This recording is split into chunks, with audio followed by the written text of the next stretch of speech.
The richest man in the world. While Elon Musk may well be the richest man in modern times, he isn't the richest human being ever to have lived.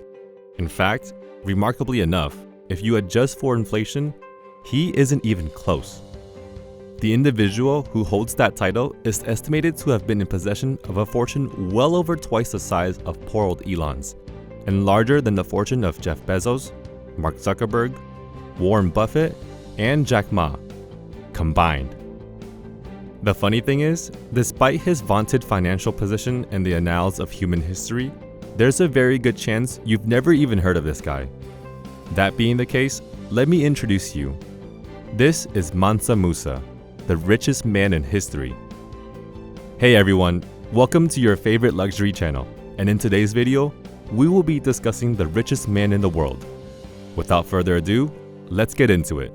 As for why you haven't heard of him, there are two good reasons for that. First, he was born almost 750 years ago.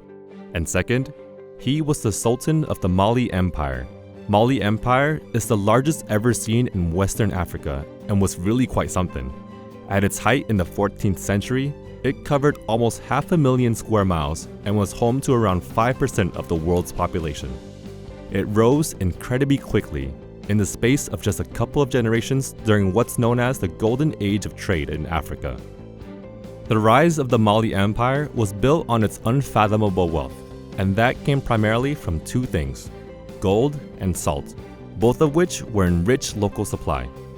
So much so at that time, approximately half of the gold in the Old World, that's Europe, Africa, and Asia, came from just 3 gold mines in Mali. The idea that a vast fortune could come from gold is no surprise, but the fact salt was such a major factor might seem a little odd when viewed through our modern lens. But in many parts of 14th century Africa, salt was an incredibly valuable commodity to the right buyer. It was literally worth its weight in gold. As unlikely as that may sound, it actually makes a lot of sense when you think about it. After all, salt is an essential part of the human diet. We quite literally can't survive without it.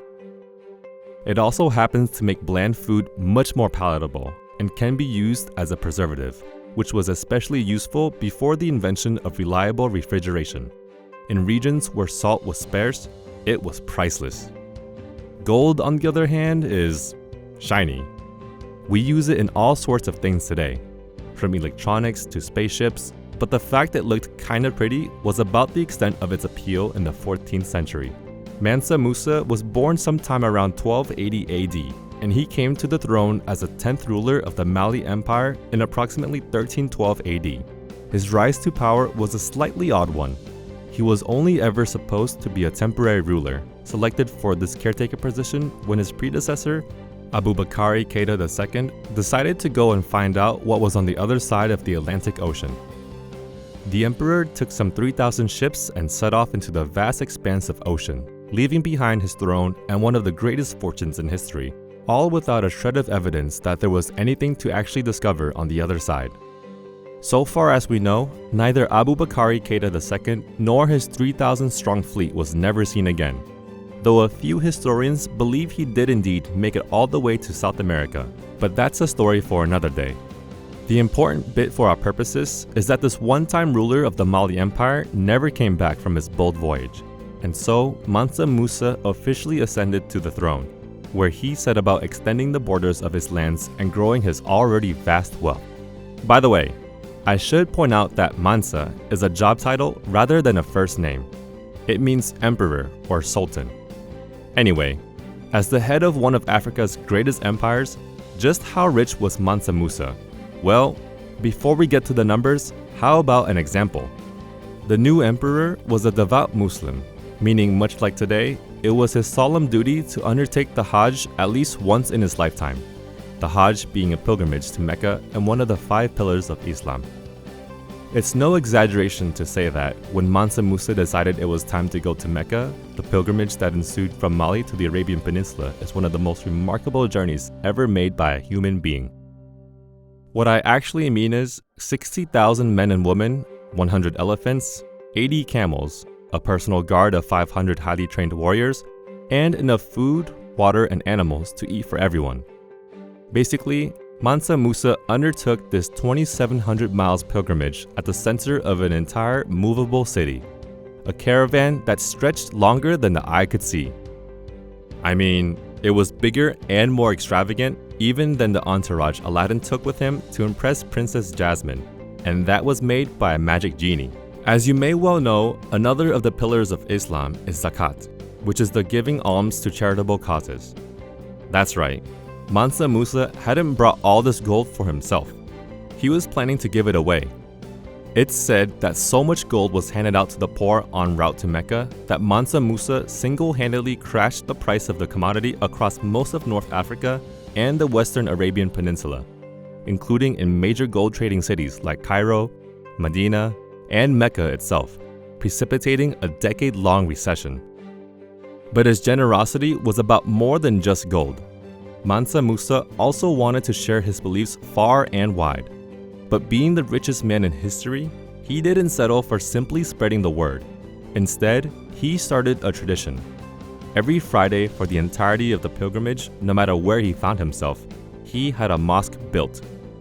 Considering the trip took almost 2 years in total, that's a lot of mosques. In the interests of presenting a balanced view, I should point out that a lot of time has passed since Mansa Musa ruled over the Mali Empire, and written records from the time are pretty much non-existent.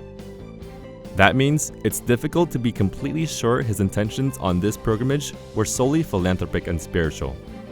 Some historians suspect he was keen to show off his immense wealth and resources as a kind of medieval PR exercise, a branding mission designed to impress his friends, frighten his enemies, and just generally put the Mali Empire on the map.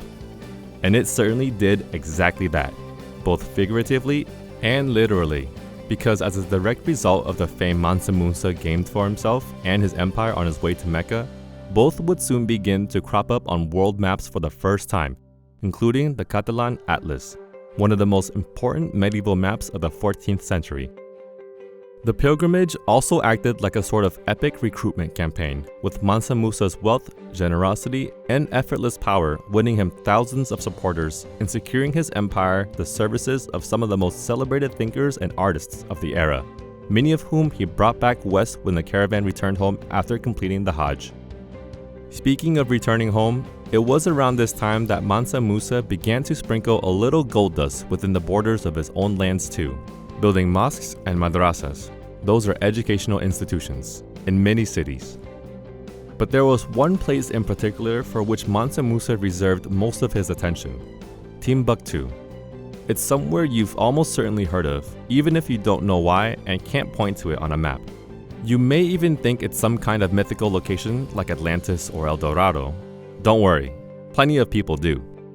These days, Timbuktu is used in the English language as a byword for somewhere unimaginably distant and remote, a status it likely earned because no European managed to figure out how to get there until the 1830s. But the main reason the name became famous in the first place is largely thanks to Mansa Musa. He annexed Timbuktu on his way back from Mecca and set about turning it into one of the most important centers for trade, culture, religion, and learning not just in Africa, but around the world. The Jingureber Mosque, which Mansa Musa paid for with 200 kilograms of solid gold, still stands today and makes up part of Timbuktu University. For a time, one of the world's premier seats of knowledge, boasting 25,000 students and a library of 1 million books. That's more than were held in the Great Library of Alexandria at the height of its fame. Putting an exact number on Mansa Musa's bank account today is obviously pretty difficult, but the figure most often cited, accounting for inflation, is approximately $400 billion. That's crazy, right? There you have it all, guys. Let us know your thoughts about the video in the comment section. If you like this video, be sure to give it a thumbs up and smash the notification icon to get notified whenever we release a new video. We'll see you in the next one.